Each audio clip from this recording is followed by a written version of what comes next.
billionaire's unexpected encounter with three abandoned children in the rain reveals a heartbreaking truth that will transform them all forever. Hey everyone! Before we dive into this incredible story, I want to ask you something special. If this story touches your heart, please hit that like button and share it with someone who needs to hear it today. Drop your city in the comments, and don't forget to subscribe. Let's dive into the story. The rain hammered against the windshield of the black Mercedes as Marcus Whitfield drove down the empty highway outside Portland. At 35, he'd built an empire in tech development, turning a small startup into a billion-dollar corporation. His tailored navy suit, Italian leather shoes, and platinum watch spoke of success. Yet tonight, driving back from closing yet another multi-million-dollar deal, he felt nothing but emptiness. The road stretched endlessly before him, flanked by dense forests on both sides. It was nearly midnight, and he hadn't seen another car in 20 minutes. Thunder rumbled overhead as lightning briefly illuminated the landscape. That's when he saw them. His foot hit the brake instinctively. Through the sheets of rain, three small figures huddled beside what appeared to be an abandoned refrigerator on the shoulder of the road. Marcus squinted through the downpour. Two baby strollers sat next to the appliance, and standing protectively over them was a small child holding an enormous leaf like an umbrella. "What the hell?" Marcus muttered, pulling over. His mind immediately went to the news stories he'd seen. Scams, elaborate setups to rob wealthy travelers. He'd heard about criminals using children as bait. But something made him stay. He grabbed his phone, ready to call the police, when the small figure turned toward his headlights. It was a little girl, no more than 7 years old, wearing a soaked black raincoat that hung past her knees. Her blonde hair stuck to her face, and her blue eyes were wide with a mixture of fear and desperate hope. In her thin arms, she clutched the giant leaf over the two strollers, trying to shield the babies inside from the relentless rain. Marcus's hand froze on his phone. The girl didn't move toward his car. She didn't call out or gesture for help. She just stood there, trembling, water streaming down her pale face, her small body positioned between the strollers and his vehicle like a tiny guardian. He sat there for a long moment, engine running, torn between suspicion and an overwhelming pull he couldn't explain. Then one of the babies started crying, a weak, desperate sound that cut through the rain and the rumble of thunder. Marcus put the car in park and stepped out into the storm. The rain immediately soaked through his expensive suit, but he barely noticed. He approached slowly, hands visible, not wanting to frighten the child. As he got closer, he could see that the babies in the strollers were identical twins, no more than a year old, wrapped in thin blankets that were completely drenched. They were shivering violently. "Sweetheart," Marcus called out gently, raising his voice over the rain. "Are you okay? Where are your parents?" The little girl's eyes filled with tears. Her lower lip trembled as she struggled to keep holding the leaf steady over her siblings. "Please, sir," she said in a small, breaking voice. "Please don't hurt us, we're just waiting. Mama said to wait right here." Marcus felt his heart clench. "I'm not gonna hurt you, honey, I promise, but you can't stay out here in this storm." "Where is your mama?" The girl pointed toward a barely visible dirt path leading into the woods. "Home," she whispered. "She's home. But she's sleeping. She won't wake up and I don't know what to do. The babies are hungry and I tried to feed them, but there's nothing left. Mama put the empty fridge here weeks ago. She said if we ever needed help, people driving by would see we had no food and maybe stop. So I brought my sisters here." Marcus looked at the refrigerator again, its door hanging open, completely empty, a desperate symbol placed by a dying mother as a last resort for her children. It wasn't abandoned trash. It was a cry for help. His throat tightened. "What's your name, sweetheart?" "Claire," she said softly. "Claire Thompson. These are my baby sisters, Hannah and Olivia. They're 1 year old. Mama's been sick for a long time, but today she just won't wake up. I'm scared." Marcus crouched down to her level, rain streaming down his face. "Claire, I'm Marcus. I'm going to help you, okay? Can you show me where your house is?" Claire hesitated, studying his face with those impossibly blue eyes. Then she nodded slowly. "It's not far. But what if Mama's mad that I left them?" You did the right thing by protecting your sisters, Marcus said firmly. You're very brave. Now let me help you. Can I carry one of the strollers? Claire nodded again, this time with a hint of relief. She finally lowered the leaf, her arms clearly aching from holding it up so long. Marcus quickly took off his suit jacket and draped it over both strollers, providing more shelter than the leaf ever could. Then he grabbed both strollers, one in each hand, and nodded for Claire to lead the way. They moved down the muddy path into the woods, Claire's small hand occasionally reaching back to make sure Marcus was still following. The path wound through thick trees for about 200 yards before opening into a small clearing. There, barely visible in the darkness, sat a tiny, dilapidated house that looked ready to collapse. The front door hung slightly ajar. "Mama's inside," Claire whispered, her voice cracking. "She's in the bedroom. I tried to wake her up for hours, but she won't move. The babies kept crying, and I didn't know what to do. So I brought them outside. I thought maybe someone would see us and help." Marcus's jaw tightened. He pulled out his phone and immediately dialed 911 as he pushed through the door. The interior was barely lit by a single flickering bulb. The place was freezing, with holes in the walls letting in drafts and rain. There was almost no furniture, just a worn couch, a small table, and evidence of a life stripped down to bare survival. 911, what's your emergency? I need an ambulance immediately, Marcus said, his voice steady despite the horror building in his chest. I'm at. He looked at Claire. 1517 Old Mill Road, she said quietly. Marcus repeated the address. There's a woman here who appears to be unconscious, possibly critically ill. There are also 3 children, including 1-year-old twins who are severely cold and wet. We need emergency services now. As he spoke, he moved quickly through the house, following Claire to a small bedroom at the back. What he saw there would haunt him forever. On a bare mattress on the floor lay a woman who couldn't have been more than 30 years old. Her skin was deathly pale, her breathing shallow and labored. Dark circles ringed her closed eyes, and her body was so thin that Marcus could see the outline of her bones through her threadbare nightgown. The room smelled of sickness and neglect. But what made Marcus's blood run cold was what surrounded her. Dozens of unpaid medical bills scattered across the floor, empty prescription bottles, and a journal lying open beside her pillow. He could see the last entry, written in shaky handwriting. I'm sorry I couldn't be stronger. Please, God, let someone find my babies. Sir? The dispatcher's voice came through his phone. Sir, are you still there? Yes, Marcus said hoarsely. Hurry, please hurry. He turned to find Claire standing in the doorway, tears streaming down her face, her small body shaking with sobs she'd been holding back all night. Is Mama going to be okay? Please tell me Mama's going to be okay.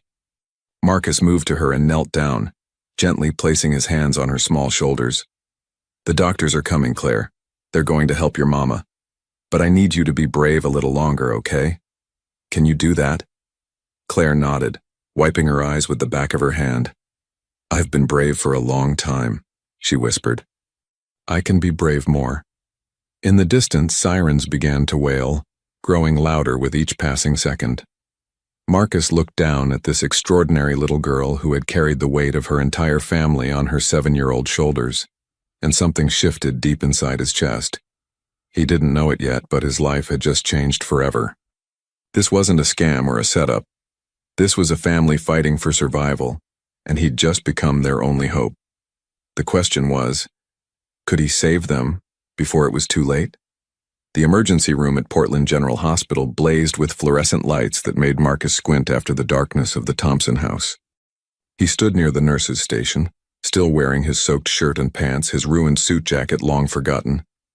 In his arms, he held one of the twins, Hannah, Claire had told him, while a pediatric nurse examined Olivia in a nearby room. Claire sat on a chair beside him, her legs swinging above the floor, too short to reach the ground. She hadn't let go of Marcus's hand since they'd arrived in the ambulance. Her small fingers gripped his with surprising strength, as if she feared that if she let go, he would disappear like everyone else in her life. Mr. Whitfield? A doctor in blue scrubs approached, his expression grave. Dr. Patel, according to his name tag, was a man in his 50s with kind eyes that had seen too much suffering. I'm the attending physician for Ms. Rachel Thompson. I understand you're the one who found the family. Yes, Marcus said quietly, careful not to wake the baby in his arms. Henry had finally stopped shivering and fallen asleep against Marcus's chest. How is she? The mother? Dr. Patel glanced at Claire, then back to Marcus, clearly weighing his words. Perhaps we should speak privately? No, Claire said firmly, her voice stronger than before. I need to know about Mama. I'm not a baby. The doctor sighed and pulled up a chair, sitting down so he was at eye level with Claire. Your Mama is very sick, sweetheart. She has something called stage 4 cancer. It's in her lungs and has spread to other parts of her body. She's been fighting it for a long time, hasn't she? Claire nodded, fresh tears spilling down her cheeks. Since before Hannah and Olivia were born. She said the medicine made her tired, but she had to keep working. But then she got so sick she couldn't work anymore. And we ran out of money. We lost our house in the city 6 months ago. Mama said the little house in the woods was temporary until she got better. Marcus felt his throat close up. He looked at Dr. Patel. What's her prognosis? The doctor's expression became even more somber. Without aggressive treatment that she clearly hasn't been receiving, I'm afraid. He paused, choosing his words carefully. She's in critical condition. The cancer is advanced and she's severely malnourished and dehydrated. She's also developed pneumonia from the living conditions. We're doing everything we can to stabilize her, but I need you to understand. Even if she survives the night, she may only have weeks, perhaps days left. The words hung in the air like a death sentence. Claire made a small wounded sound and buried her face in Marcus's side. He instinctively wrapped his free arm around her, the baby still sleeping peacefully in his other arm.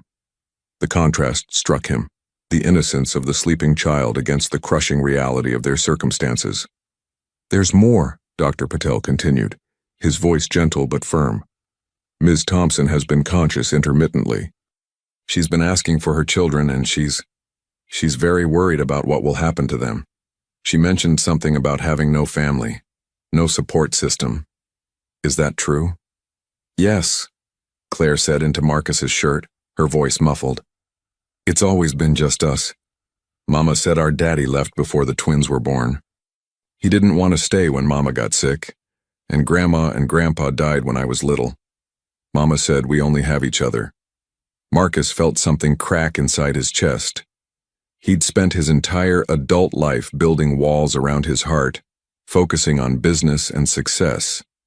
His own childhood had been one of privilege and indifference, wealthy parents who provided everything except love or attention. He'd sworn he'd never let emotions cloud his judgment, never let himself care too deeply about anything except the bottom line. But this little girl, this fragile, fierce 7-year-old who had protected her baby brothers in a rainstorm, was breaking through every defense he'd ever built. Doctor, Marcus said, his voice rough with emotion he couldn't quite hide. What happens to the children if their mother doesn't make it? What's the protocol? Doctor. Patel looked uncomfortable. Child Protective Services will be contacted. They'll be placed in emergency foster care while the system determines the best long-term placement. Given that there are 3 siblings, including infant twins with medical needs, they'll likely be separated. It's difficult to find foster homes willing to take 3 children at once, especially when 2 are so young. No! Claire's head snapped up, her eyes wild with panic. No, we can't be separated. Mama said we have to stay together. I promised her I'd take care of Hannah and Olivia, I promised. Sweetheart, Doctor, Patel said gently. You're 7 years old. You can't take care of babies on your own. The foster families will be good people who— I don't want good people, Claire cried, her voice breaking. I want my mama. I want my family. Marcus felt the little girl trembling against him, and something inside him made a decision before his rational mind could catch up. What if I took them? Everyone stopped and stared at him.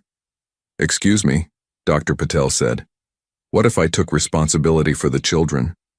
Marcus repeated, his voice gaining strength even as his mind screamed at him that this was insane. Temporarily, until their mother, until we know more about her condition. I have the resources to provide for them. I have a large house with plenty of room. I can hire nurses, nannies, whatever they need. They wouldn't have to be separated. Mr. Whitfield, Dr. Patel said carefully. That's very generous, but Child Protective Services doesn't work that way. You're a stranger. There are protocols, background checks, home studies. Even if you wanted to become a foster parent, the process takes months. Then what about temporary emergency custody? Marcus pressed. There has to be something. I'm not letting these children be ripped apart after everything they've been through. Why? Dr. Patel asked bluntly. Forgive me for being direct, but why would a billionaire tech entrepreneur want to take on 3 children he met an hour ago? Marcus looked down at Claire, whose blue eyes were fixed on his face with desperate hope.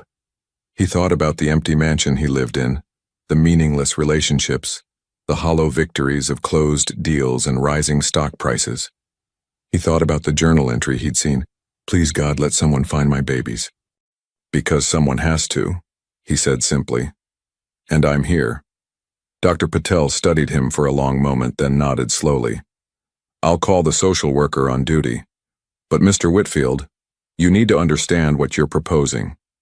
This isn't a short-term commitment. If Ms. Thompson doesn't survive, these children will need a permanent home. They'll need stability, love, patience, things that money can't buy. Are you really prepared for that? Marcus felt the weight of Hannah in his arms, the warmth of Claire pressed against his side, and thought about Olivia in the next room, fighting off hypothermia. 3 lives hanging in the balance. 3 children who had nothing and no one. No, Marcus admitted honestly. I'm not prepared. I don't know the first thing about taking care of children, but I'm here, I have resources, and I'm not walking away. So we'll figure it out. Claire looked up at him, and for the first time since he'd found her in the rain, a tiny spark of hope flickered in her eyes. You mean it? You'll keep us together? Marcus met her gaze and made a promise he hoped he could keep. I mean it, Claire. I promise. He had no idea if he could make good on that promise. He had no idea what he was doing or how he'd gotten here. But as he stood in that hospital, holding a baby he'd just met and comforting a little girl who'd already endured more hardship than most adults, Marcus Whitfield felt something he hadn't felt in years. He felt needed. And somehow, that changed everything. The question was, when Rachel Thompson woke up and found a stranger had taken her children, would she see him as a savior or a threat? The sun rose over Portland in shades of gold and pink, but Marcus barely noticed. He'd spent the entire night at the hospital, refusing to leave until he knew the children were settled and Rachel's condition had stabilized. Now, sitting in the hospital's small family waiting room at 6 in the morning, he looked like a disaster. His designer clothes were rumpled and stained. His usually perfect hair was disheveled and exhaustion pulled at his features. Claire slept on the couch beside him, curled up under a hospital blanket, finally allowing herself to rest. The twins were in the pediatric ward, being monitored by nurses but showing signs of recovery. The night had been a blur of paperwork, phone calls, and negotiations with a skeptical social worker named Mrs. Patricia Chen. Mr. Whitfield. Marcus looked up to find Mrs. Chen standing in the doorway. She was a woman in her 40s with sharp eyes and an expression that suggested she'd seen every scam and manipulation in the book. She'd made it clear last night that she didn't trust wealthy men who suddenly developed a savior complex. Mrs. Chen, Marcus said quietly, trying not to wake Claire. Any update? Ms. Thompson is awake, the social worker said. She's asking for her children and she wants to know who you are. I think it's time you two had a conversation. Marcus felt his stomach tighten with nervousness, an emotion he rarely experienced in his corporate world. Does she know the situation? About me offering to take the children temporarily? I've explained the basics, Mrs. Chen said, her tone neutral. But she wants to hear it from you directly. Fair warning, Mr. Whitfield. Rachel Thompson might be dying, but she's still a mother bear when it comes to her kids. Don't expect gratitude. Expect interrogation. Marcus nodded and stood carefully, making sure not to disturb Claire. He followed Mrs. Chen through the hospital corridors to the ICU, where Rachel had been moved after they'd stabilized her condition. The room was dimmed, machines beeping steadily, monitoring every aspect of her fragile existence. Rachel Thompson looked even smaller and more fragile than she had last night. Oxygen tubes ran to her nose, and IV lines snaked from her thin arms. But her eyes, the same piercing blue as Claire's, were alert and fixed on Marcus with fierce intensity the moment he entered. "You're the man who found my children," she said, her voice weak but clear. Each word seemed to cost her effort, but she pushed through. "Claire told me about the rain, about you." "Yes, ma'am," Marcus said, moving to stand at a respectful distance from her bed. "Marcus Whitfield, I was driving home when I saw them on the highway. And now you want to take them from me." It wasn't a question, but an accusation tinged with pain and fear. "No," Marcus said firmly. "I want to help them while you fight to recover." "There's a difference." Rachel's laugh was bitter and breathless. "Don't lie to me, Mr. Whitfield. I know I'm dying. The doctors here are kind, but I can see it in their eyes. I've been dying for 2 years now. I hoped I'd have more time. Enough time to figure out what to do about Claire and the babies." "You're their mother," Marcus said gently. "You'll always be their mother no matter what happens, but right now they need someone to take care of them while you focus on getting treatment. Let me be that person." "Why?" Rachel's eyes narrowed. "Rich men don't stop on highways in the rain to save poor families. What do you really want? Tell me the truth." Marcus pulled up a chair and sat down, meeting her suspicious gaze directly. For a moment he considered giving her a polished answer, the kind of diplomatic response he'd give to board members and investors. But something about this dying woman's fierce protectiveness demanded honesty. "I don't know," he admitted. "I should have called the police and driven away. That would have been the smart thing, the safe thing. But when I saw Claire standing there in the rain, holding that leaf over her brothers like she could single-handedly hold back the whole storm." He paused, his voice catching. "I saw someone who refused to give up even when everything was against her. And I thought, if she can be that brave, what excuse do I have?" Rachel studied him for a long moment, her breathing labored but her eyes sharp. "What do you get out of this? Nobody does something like this without a reason." "Maybe I'm tired of living a meaningless life," Marcus said quietly. "Maybe I'm tired of having everything except anything that matters. Or maybe I just want to make sure Claire doesn't have to hold up that leaf alone anymore." Something in Rachel's expression shifted. Not quite trust, but a cautious willingness to listen. "Mrs. Chen says you have resources, a big house, money for doctors and food and things my babies need. Is that true?" "Yes," Marcus confirmed. "I have a house in the West Hills with 8 bedrooms, full-time staff, and more space than I know what to do with. I can hire pediatric nurses for the twins, tutors for Claire, whatever they need. And I can make sure they stay together." Rachel's eyes filled with tears. "Together? That's all I care about. Promise me they stay together. Claire's already lost so much. She's had to be so grown up, so strong. She deserves to still be a child. And Hannah and Olivia." Her voice broke. "They won't remember me, they're too young. But if they have Claire, they'll have someone who loved them from the beginning. They'll have each other," Marcus promised. "I swear to you, Rachel. No matter what happens, I won't let them be separated." Rachel reached out with a trembling hand, and Marcus instinctively took it. Her grip was weak but determined. "There's something you need to know," she said urgently. "About Claire. She's not. She's special, Mr. Whitfield. Too smart for her age. Sometimes it scares me how much she understands, how much she sees. The world hasn't been kind to her because of it. Other kids don't understand her. Teachers think she's difficult because she asks too many questions, but she's not difficult. She's just brilliant and hurting. Promise me you'll protect that. Don't let the world break what makes her special." Marcus felt the weight of that request settle on his shoulders. "I promise. And one more thing," Rachel said, her breathing becoming more labored. "In my house, in the bedroom, there's a loose floorboard under the mattress. Lift it up. There's a box there. Photos, letters, things I wanted my children to have. Memories of when things were good. Make sure they get those, please." "I will," Marcus said, his throat tight. Rachel's eyes drifted closed for a moment, exhausted by the conversation. But then they opened again, focusing on Marcus with laser intensity. If I survive this, Mr. Whitfield, I'm taking my children back. I don't care how comfortable your house is or how much money you have. They're mine. I wouldn't expect anything less, Marcus said honestly. You're their mother, but if... He hesitated, then pushed forward. If the worst happens, I'll make sure they know you. I'll make sure they know how much you loved them, how hard you fought. They'll know your story. A single tear slid down Rachel's cheek. Then I guess I have no choice but to trust you. God knows I don't have any other options. Just promise me one more thing. Anything. Love them, Rachel whispered. Not because you pity them or because it makes you feel good about yourself. Really love them. They've been through enough. They deserve someone who chooses them not out of obligation, but because they genuinely want them. Can you do that? Marcus thought about how to answer. He could promise her anything right now. She was dying, desperate, and had no leverage. But Rachel Thompson had asked him for honesty, and he owed her that much. I don't know if I know how to love anyone, he said quietly.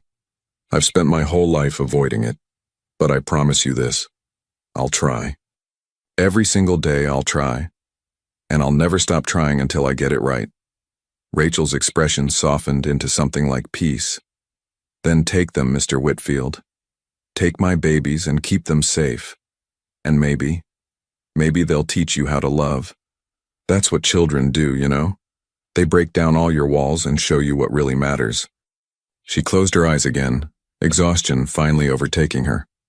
Marcus sat there for a moment longer, holding her hand, feeling the weight of the promises he'd just made. Then Mrs. Chen touched his shoulder, indicating it was time to go. As he left the room, Marcus realized his life had just changed in ways he couldn't fully comprehend. In less than 12 hours, he'd gone from a solitary billionaire to a temporary guardian of 3 children. He had no idea what he was doing, no roadmap for this journey. But as he returned to the waiting room and saw Claire sitting up, rubbing her eyes and immediately looking around to make sure he hadn't left her, Marcus felt something he'd never felt before. He felt responsible for something more important than a business deal or a stock price. He felt responsible for 3 lives that depended on him completely. And somehow that felt right. Is Mama okay? Claire asked sleepily. She's resting, Marcus said, sitting down beside her. But she wants you to know she loves you very much. All 3 of you. Claire nodded, then surprised him by leaning against his side, just as she had all night. Are you really going to take care of us? You're not going to change your mind? Marcus wrapped an arm around her small shoulders. I'm really going to take care of you, I promise. Okay, Claire said softly. Then I guess you're stuck with us. Marcus felt a smile tug at his lips despite the emotional exhaustion. I guess I am. What he didn't know yet was that the hardest part was still ahead. Taking the children home was one thing. Keeping his promise to Rachel, to really love them, would require more than money and good intentions. It would require him to become someone he'd never been before. And in a small room down the hall, Rachel Thompson closed her eyes and prayed that the stranger she'd just entrusted with her children's lives would prove to be the miracle she'd been praying for all along. 3 weeks had passed since Marcus brought the children home, and his mansion in the West Hills had transformed from a sterile showcase into something resembling actual life. The twins' laughter echoed through halls that had known only silence for years. Claire's drawings covered the refrigerator in the kitchen. Toys were scattered across the living room floor, something that would have horrified Marcus a month ago, but now brought him an odd sense of comfort. Marcus stood in his home office, staring at his laptop screen without really seeing it. The video conference with his executive team had ended 20 minutes ago, but he hadn't moved. His mind was elsewhere, trapped in the impossible balance he'd been trying to maintain between his billion-dollar company and 3 children who needed him more than any shareholder ever would. Marcus? Claire's voice came from the doorway. She stood there in her new clothes, a simple blue dress and white sneakers he'd bought her last week. She looked healthier now, with color in her cheeks and the constant fear slowly fading from her eyes. But there was still a guardedness there, a wariness that broke his heart every time he saw it. Hey, kiddo, Marcus said, closing his laptop and giving her his full attention, something he'd learned was crucial with Claire. She noticed everything, especially when adults tried to dismiss her. What's up? The hospital called, Claire said, her voice small. Miss Patricia answered because you were in your meeting. She said Mama wants to see us today. She said it's important. Marcus felt his chest tighten. He'd been getting daily updates from Dr. Patel. Rachel's condition had stabilized initially, giving everyone hope. But 3 days ago she'd taken a turn for the worse. The cancer was spreading faster than the doctors could fight it. They'd started her on palliative care. Everyone knew what that meant, even if no one said it out loud. Okay, Marcus said gently, moving toward Claire. We'll go this afternoon. Do you want to bring the twins, or would you rather go alone first? Claire considered this seriously, as she did everything. At 7 years old, she thought like someone much older, carrying responsibilities that no child should bear. I think just me first, she said finally. Hannah and Olivia don't understand. But I need to. I need to ask Mama some things. Before. She didn't finish the sentence, but she didn't need to. Marcus knelt down to her level. Something he'd learned made conversations less intimidating for her. Claire, whatever happens with your mama, you know you and your sisters are safe here, right? That doesn't change. Claire nodded, but her eyes filled with tears she was fighting to hold back. I know. But Marcus, what if I forget her? What if Hannah and Olivia grow up and don't remember her at all? She's our mama. She's the most important person in the whole world, and she's going to be gone, and it's not fair. The dam broke and Claire crumpled into tears. Not the silent, controlled crying Marcus had seen before, but the raw, desperate sobbing of a child who'd been holding everything together for too long. He gathered her into his arms, this fierce little girl who'd been trying so hard to be brave, and let her break.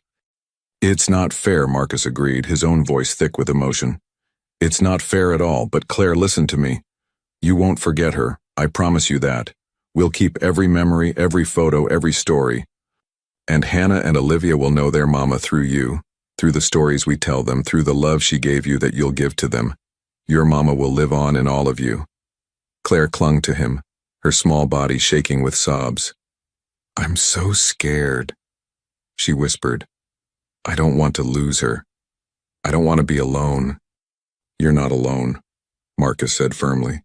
You have me now, and I'm not going anywhere. I promise you, Claire. I'm not going anywhere. They sat there on the office floor, Claire crying into his shirt while Marcus held her and wondered how he'd gotten here. How this brilliant, broken little girl had carved out a space in his heart he hadn't known existed. 4 hours later, Marcus and Claire walked through the hospital corridors toward Rachel's room. Claire had composed herself, her face set in that determined expression she wore when she was trying to be brave. She held Marcus's hand tightly, drawing strength from his presence. Dr. Patel met them outside Rachel's room, his expression grave. Mr. Whitfield, Claire, I'm glad you came. Rachel has been asking for you all day. I need to prepare you. She's much weaker than last time. The pain medication makes her drowsy, so she may drift in and out. But she's lucid and wants very much to talk to both of you. Claire straightened her shoulders and nodded. I'm ready. Marcus gave her hand a supportive squeeze, then followed her into the room. What he saw made his heart sink. Rachel had deteriorated dramatically in just 3 weeks. She looked like a ghost of the woman he'd met before, painfully thin, her skin almost translucent, her breathing labored even with the oxygen. But when she saw Claire, her face lit up with love so fierce it was almost painful to witness. My baby, Rachel whispered, her voice barely audible. Come here, sweetheart. Claire climbed carefully onto the bed, snuggling against her mother's side with practiced care, clearly having done this many times before. Rachel wrapped a trembling arm around her daughter, tears streaming down her face. Mama, don't cry, Claire said, her own voice breaking. We're here now, me and Marcus. Rachel's eyes found Marcus, standing near the foot of the bed. Marcus, you came too. Good. I need to talk to both of you. Together. Marcus moved closer, taking the chair beside the bed. We're here, Rachel. Whatever you need. Rachel took a shaky breath, gathering her strength. Claire, baby, you know Mama's very sick. The doctors can't make me better anymore. Do you understand what that means? Claire nodded, tears spilling down her cheeks. You're going to heaven, like Grandma and Grandpa. Yes, Rachel said softly, stroking her daughter's hair. Soon, baby. Very soon. And I need you to know something important. Are you listening? Yes, Mama. You are the most extraordinary person I have ever known, Rachel said, her voice gaining strength even as her body failed. You're smart and brave and kind, and you've been my hero through all of this. But now, sweetheart, I need you to stop being the grown-up. I need you to be 7 years old again. Can you do that for me? Claire looked confused. But who will take care of Hannah and Olivia? Who will make sure everything's okay? That's going to be Marcus's job now, Rachel said, her eyes moving to Marcus. If he's willing. Marcus, I need to ask you something, and I need your honest answer. No polite lies, no saying what you think I want to hear. Can you do that? Yes, Marcus said, his throat tight. These past 3 weeks, taking care of my children, has it been a burden? Are you counting the days until you can hand them over to someone else and go back to your normal life? Marcus felt the weight of her question, the desperation behind it.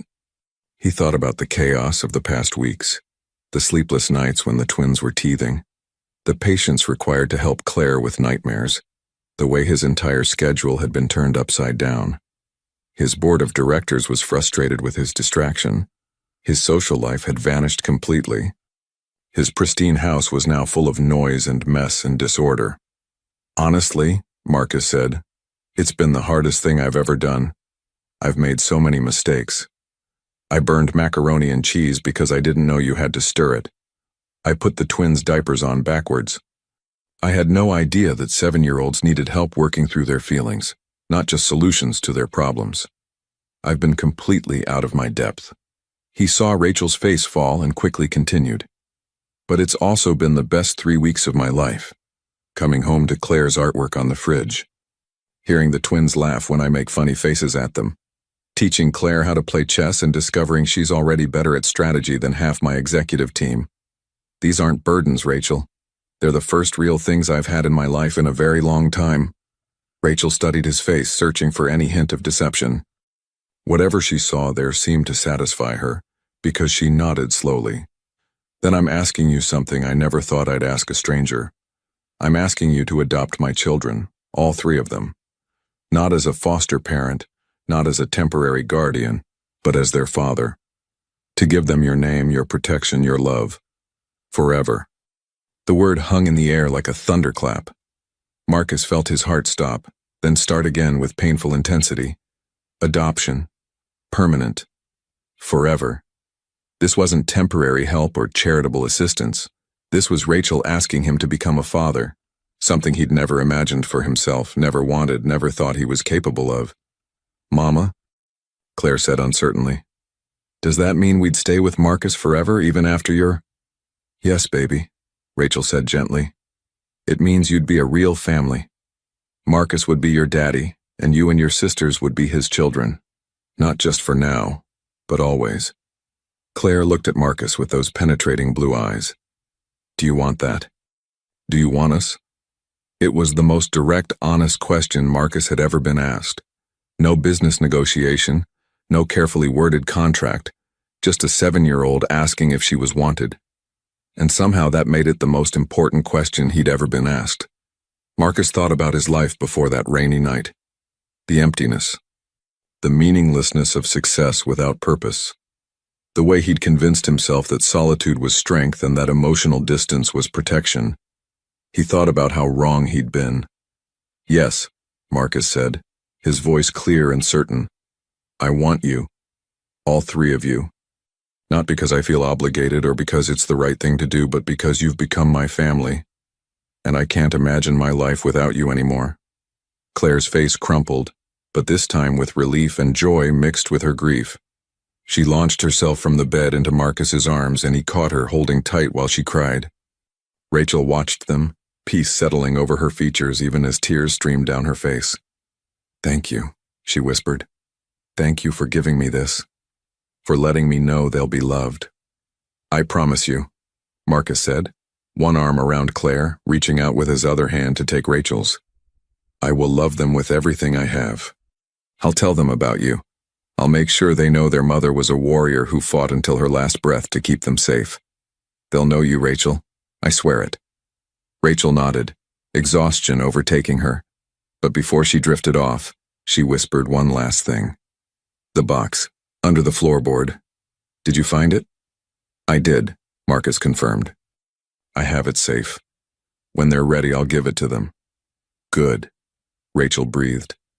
"Then I can rest." Her eyes closed, and her breathing became more regular. Claire climbed back onto the bed, snuggling carefully against her mother one last time, and Marcus sat there watching them, a mother and daughter saying goodbye in the only way they could. He didn't know it yet, but that moment would change everything. Because loving someone means being willing to lose them.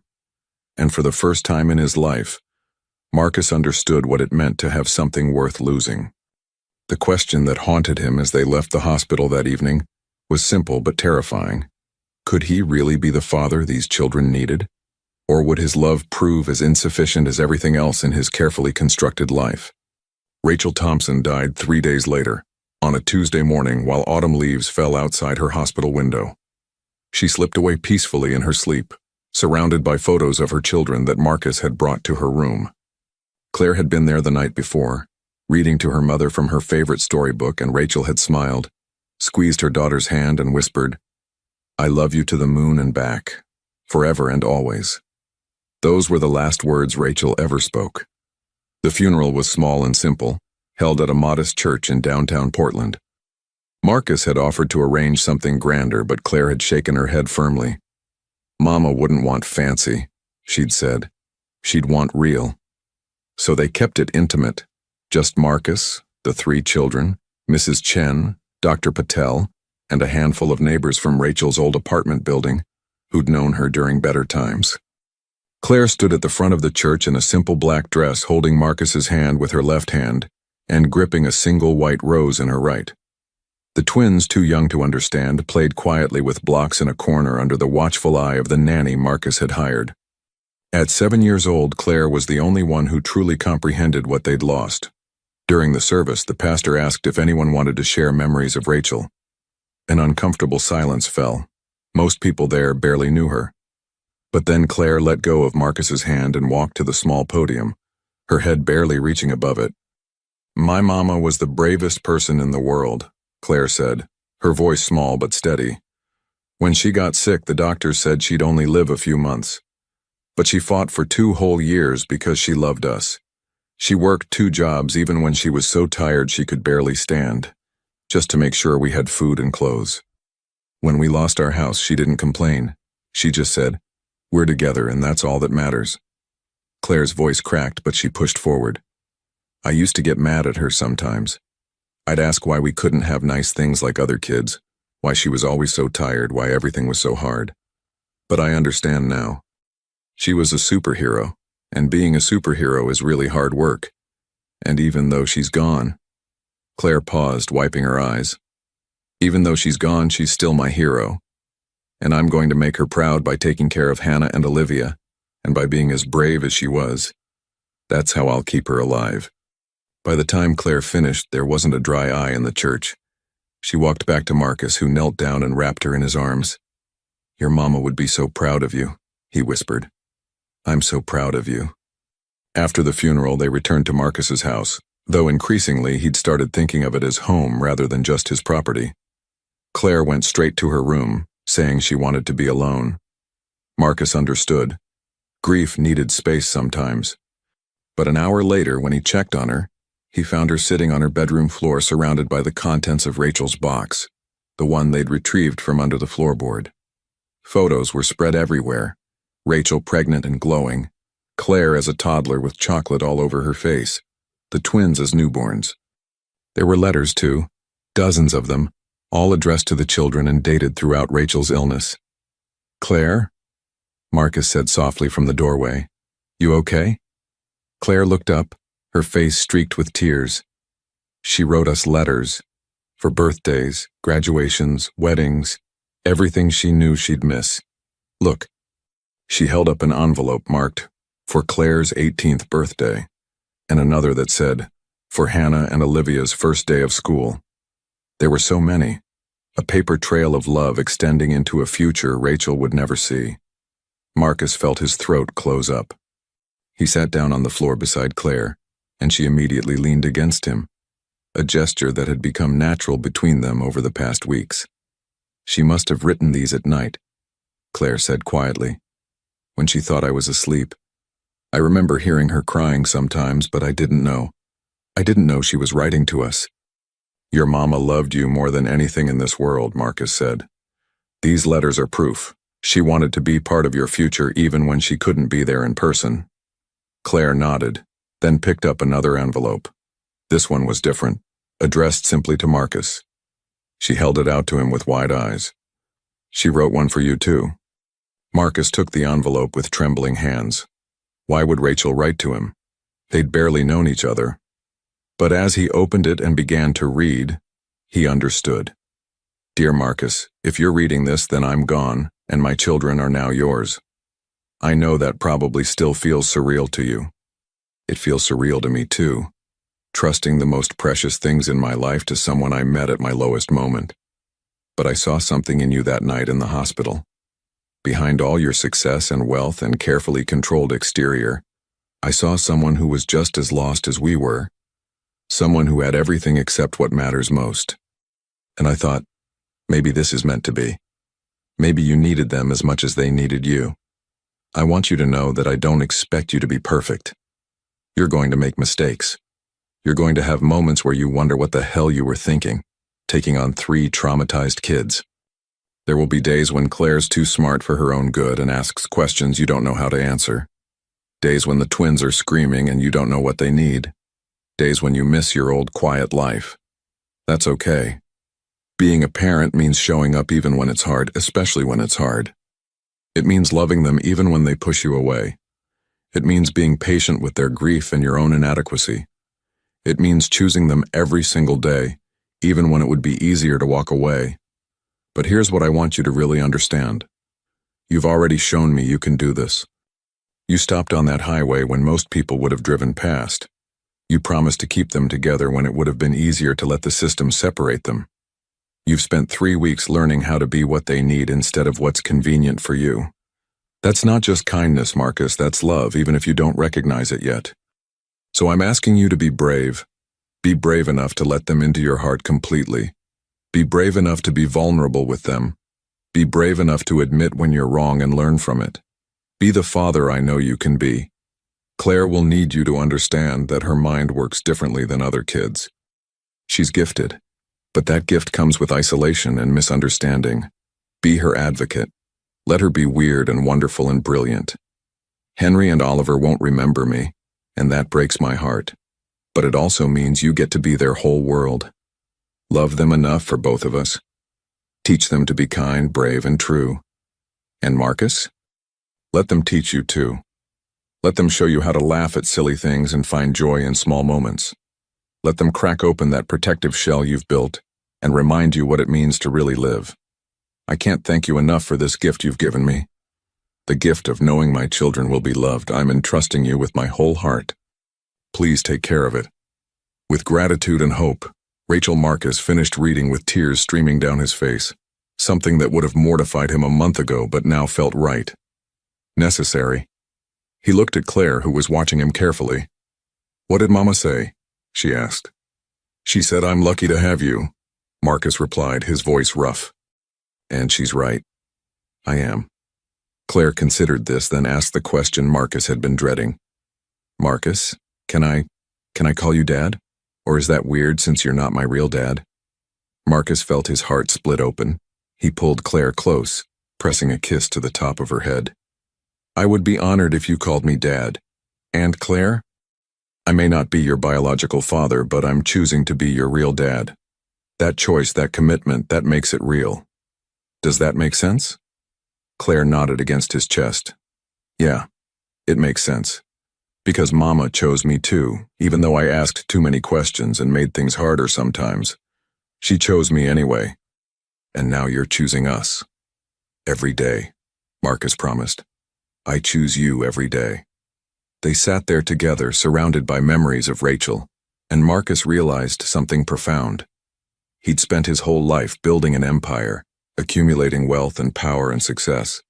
But none of it had ever filled the emptiness inside him. These three children, with their grief and needs and messiness, had done what billions of dollars couldn't. They'd given him purpose. They'd given him love. They'd given him a reason to be better than he'd ever been before. Later that evening, after Claire had finally fallen asleep and the twins were tucked into their cribs, Marcus stood in his study looking at the legal documents his lawyer had prepared. The adoption papers, forms that would legally make Claire, Henry, and Oliver his children, forms that would bind him to them forever. He thought about the life he'd had before, the freedom, the simplicity, the control. He thought about what he was giving up by signing these papers. Then he thought about Claire's voice calling him Dad. He thought about the twins' laughter when he played peekaboo with them. He thought about coming home to a house full of life instead of emptiness. He thought about Rachel's letter and her faith in him. Marcus picked up his pen and signed his name on every line, making it official, making them his, making himself theirs. What he didn't know yet was that the real challenges were still ahead. Because adopting children is one thing, learning to be the father they deserved was another, and the journey from guardian to true dad would test every promise he'd made and every wall he'd ever built around his heart. But for tonight, as he checked on three sleeping children who now legally belonged to him, Marcus Whitfield felt something he'd never felt before. He felt like he was exactly where he was meant to be. 6 months later, spring arrived in Portland with cherry blossoms and unexpected warmth. The mansion that had once been Marcus's solitary fortress had transformed completely. Children's laughter echoed through rooms that had known only silence for decades. The formal living room now housed a play area for the twins, complete with soft mats and age-appropriate toys. Claire's artwork hung in the main hallway, each piece carefully framed as if they were masterpieces, because to Marcus they were. But transformation isn't always smooth, and the past 6 months had tested Marcus in ways he'd never imagined. Claire stood in the principal's office at Westwood Elementary, her arms crossed and her expression defiant.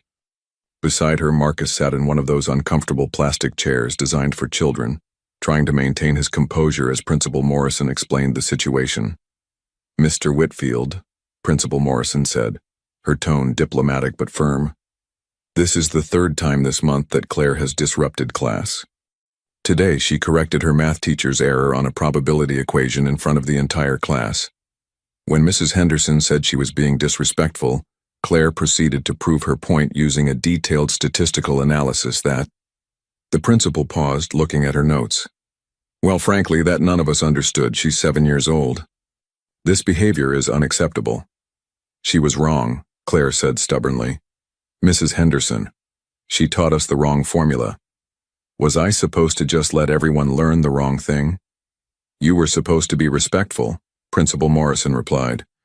"You could have raised your hand, asked politely, or spoken to your teacher after class. Instead, you made her look incompetent in front of her students." Marcus looked at his daughter, because that's what she was now, officially and in every way that mattered, and saw the same fierce intelligence that Rachel had warned him about. Claire wasn't being cruel or intentionally difficult. She simply couldn't tolerate inaccuracy, and she didn't yet understand the social consequences of always being right. "Principal Morrison," Marcus said carefully, "may I speak with Claire privately for a moment?" The principal nodded and stepped out of the office. Once they were alone, Marcus turned to Claire, who was blinking back tears of frustration. "Talk to me, kiddo," Marcus said gently. "What's really going on?" "Everyone thinks I'm weird," Claire burst out. "The kids don't want to play with me because I use big words. The teachers get mad when I know more than they do, and I can't help it, Dad. I can't just turn my brain off and pretend to be like everyone else. Mama said I was special, but being special just makes everything harder." Marcus felt his heart break for her. He pulled Claire into his arms, and she buried her face in his shirt, something she only did when she was truly upset. "Your mama was right. You are special," Marcus said. "But you know what she also told me? That the world wouldn't always understand you, that people might be intimidated by how smart you are. And she asked me to protect that gift, not to let anyone break what makes you extraordinary." Claire looked up at him with red-rimmed eyes. Then why does it feel like I'm doing everything wrong? Because being brilliant doesn't automatically come with a user manual for social situations, Marcus said, managing a small smile. Listen, Claire, you're 7 years old and you're smarter than most adults. That's amazing. But it also means you have to learn something that other kids don't. How to be right without making people feel bad for being wrong. Do you understand? Claire considered this seriously, as she did everything. So I should just let people be wrong? That seems irresponsible. Marcus couldn't help but laugh. No, sweetheart. I'm saying there's a way to share what you know that helps people learn instead of making them feel stupid. It's not about hiding your intelligence. It's about using it with kindness. Like when you tell your board members they're wrong? Claire asked suddenly. Marcus blinked, surprised. What do you mean? I heard you on the phone last week, Claire explained. That man wanted to cut healthcare benefits for employees, and you disagreed. But you didn't tell him he was stupid. You asked him questions that made him realize it himself. You guided him to the right answer instead of just telling him, is that what you mean? Marcus stared at his daughter, once again amazed by how much she absorbed and understood. Yes, he said. That's exactly what I mean. You're learning strategy, not just facts. And strategy sometimes means helping people save face while they learn. Claire nodded slowly. Okay, I can try that. But Dad, it's really hard being different. I know, Marcus said, hugging her close. But you're not alone anymore. You have me and Henry and Oliver, we're your team, and I promise you we'll figure this out together. They emerged from the office with a plan. Claire would apologize to Mrs. Henderson for the delivery, not the content. Marcus would arrange for Claire to be tested for gifted programs, and they'd work together on social skills that would help Claire navigate a world that wasn't quite ready for how brilliant she was. Later that evening, after the twins were in bed and Claire was doing her homework, Marcus sat in his study and pulled out his laptop. He'd been researching schools for gifted children, therapists who specialized in exceptional kids, support groups for parents of children like Claire. His entire life had become about figuring out how to be the father these children needed. His phone rang. His executive assistant, Diane, calling about tomorrow's board meeting. Marcus, I need to know if you're actually coming tomorrow or if I should reschedule again, Diane said, her frustration evident. The board is getting concerned about your priorities. Marcus looked at the family photo on his desk, taken just last month, showing him with all 3 children. Claire was smiling genuinely for the first time since Rachel's death. The twins were caught mid-laugh, and Marcus himself looked happier than he'd ever been in any corporate photo. Tell them I'll be there, Marcus said. But Diane, if they question my priorities again, remind them that since I adopted the children, our company's productivity has actually increased by 12%. Turns out having something real to work for makes me better at my job, not worse. Understood, Diane said, her tone softening. For what it's worth, Marcus, I think what you're doing is incredible. Those kids are lucky to have you. I'm the lucky one, Marcus said, and meant it. After hanging up, Marcus walked upstairs to check on the children. The twins were sleeping peacefully, their identical faces relaxed in slumber. Claire's light was still on, so he knocked softly on her door. Come in, she called. He found her at her desk, surrounded by books, not homework, but advanced mathematics and physics texts he'd ordered for her at her request. She looked up as he entered, and he was struck by how much she'd grown in just 6 months. She was thriving now, filling out, her face losing the haunted look of those early days. Dad? Claire said. Can I ask you something? Always. Do you ever regret it, adopting us? I know we made your life a lot more complicated, and today with the principal, I know I embarrassed you. Stop, Marcus said firmly, sitting on the edge of her bed. Claire, look at me. You could never embarrass me. You challenged a teacher's incorrect math, and you were right. Yes, we need to work on your delivery, but I'm proud that you care about accuracy. I'm proud of your brilliant mind, and as for regret, he shook his head. Never. Not once. Not ever. Really? Claire's voice was small, vulnerable in a way she rarely allowed herself to be. Really, Marcus confirmed. You know what I regret?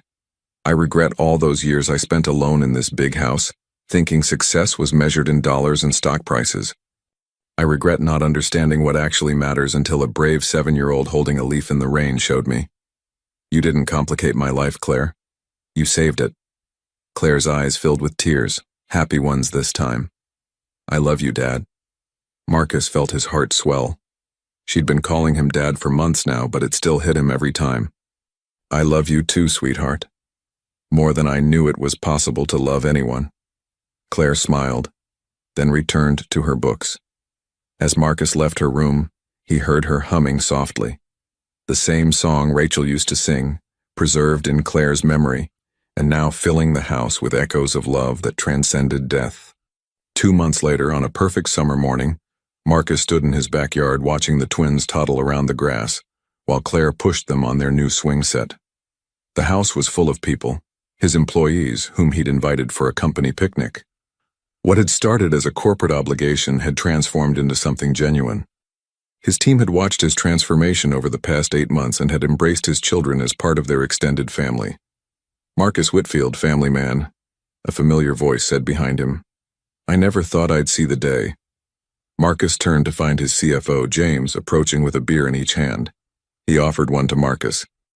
Neither did I, Marcus admitted, accepting the drink. But here we are. The board wanted me to talk to you, James said, his expression serious. There's been discussion about your divided attention. Some members feel that your responsibilities to the company should come first. Marcus felt a familiar tension rise. And I told them they were idiots, James said with a grin. Marcus, in the 8 months since you adopted these kids, you've been sharper, more focused, and more strategic than ever. You're not distracted. You're motivated. There's a difference. The board can either recognize that or find a new CEO. Marcus stared at his CFO in surprise. You said that to the board? Not in those exact words, James admitted. But the sentiment was clear. You're the best thing that ever happened to this company, and if becoming a father makes you even better, then we support it completely. Anyone who doesn't can resign. Marcus felt gratitude wash over him. Thank you, James. That means more than you know. Besides, James added, watching Claire expertly help both twins onto the swing while explaining physics concepts they couldn't possibly understand. That kid is going to run a Fortune 500 company someday. I'm investing in the next generation. Marcus laughed, but he knew James wasn't entirely joking. Claire's exceptional mind, combined with the resilience she'd developed through hardship, made her capable of anything she set her mind to. As the afternoon wore on, Marcus found himself standing near the swing set, watching Claire teach her sisters how to pump their legs to swing higher. The twins were laughing. Claire was patient and encouraging, and the whole scene was so perfectly ordinary and yet so profoundly extraordinary that Marcus had to pause and take it in. This was his life now. Not corporate takeovers or stock portfolios or business conquests, but sticky hands and bedtime stories and school projects. It was scraped knees and bad dreams and parent-teacher conferences. It was loving 3 children who'd come into his life through tragedy and transformed it into something beautiful. Dad, come push us, Olivia called out, one of her few clear sentences at 21 months old. Marcus jogged over, positioning himself behind the swings. As he pushed his daughters higher while Claire supervised with the seriousness of a much older child, Marcus thought about Rachel's letter. About her hope that he'd let these children teach him how to really live. She'd been right. They'd taught him that love isn't a weakness but a strength, that vulnerability isn't dangerous but necessary, that the most important investments aren't measured in dollars but in moments like these, ordinary afternoon sunshine and children's laughter and the simple joy of being together. Higher, Dad, Hannah shrieked with delight. Higher it is, Marcus said, pushing them toward the sky. And as he watched his children soar, Marcus realized that Rachel had given him more than just her children. She'd given him a second chance at life, a chance to be someone who mattered not because of what he built or earned, but because of who he loved. He was Marcus Whitfield, billionaire, CEO, and most importantly, Dad. And for the first time in his life, he knew exactly who he was meant to be. The story could have ended there, with a picture-perfect moment of redemption and love. But life is never quite that simple. 3 months later, On a crisp October morning, Marcus received a call that would change everything again. It was from a lawyer in Seattle, a woman named Patricia Morgan, who explained that she represented Rachel Thompson's estate, specifically a life insurance policy that Rachel had maintained even through her hardest times. "Mr. Whitfield," Patricia said over the phone, "I'm calling because Ms. Thompson's policy has finally been processed. It's taken months to work through the system, but the payout is substantial. $250,000 designated entirely for the care and education of her 3 children. Marcus felt his breath catch. Rachel, who'd died with nothing, had somehow managed to maintain life insurance throughout her illness. She'd been planning for her children's future even when she had no future of her own. "The money should be put in a trust," Marcus said immediately, "for their education, their futures, whatever they need." "There's something else," Patricia continued. Rachel left a video message to be delivered to the children when they were old enough to understand. She specified that it should be given to them on the 1-year anniversary of her death. "That's next month. Mr. Whitfield, she also left a message specifically for you." Marcus's hand tightened on the phone. "What kind of message?" "I don't know. The instructions say that you should watch it alone first, before deciding whether to share it with the children. I can send you a secure link to the video file." That evening, after the children were asleep, Marcus sat in his study with his laptop open. The video file Patricia had sent was queued up, ready to play. His finger hovered over the play button for a long moment before he finally clicked it. Rachel's face appeared on the screen, thin and pale, but with fierce determination in her eyes. She was in the hospital.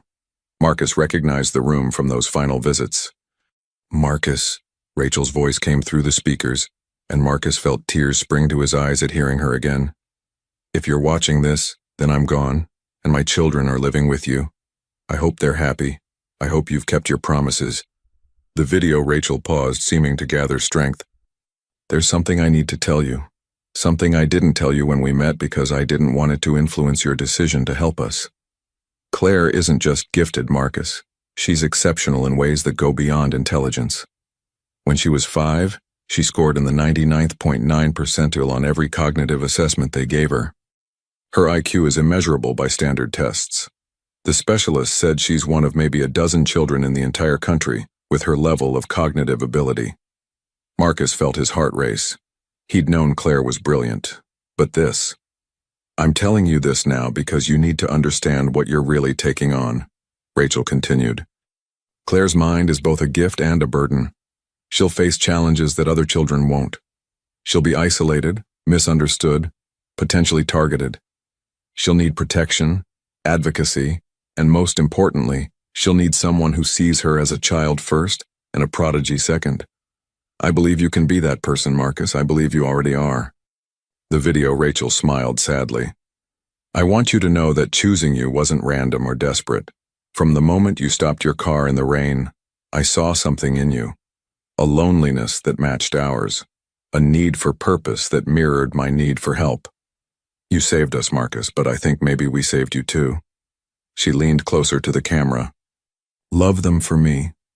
Love them for yourself. And Marcus, thank you for giving me peace in my final days. Thank you for being the miracle I prayed for. You're a better man than you give yourself credit for, and a better father than you believe you can be. Trust yourself. Trust them.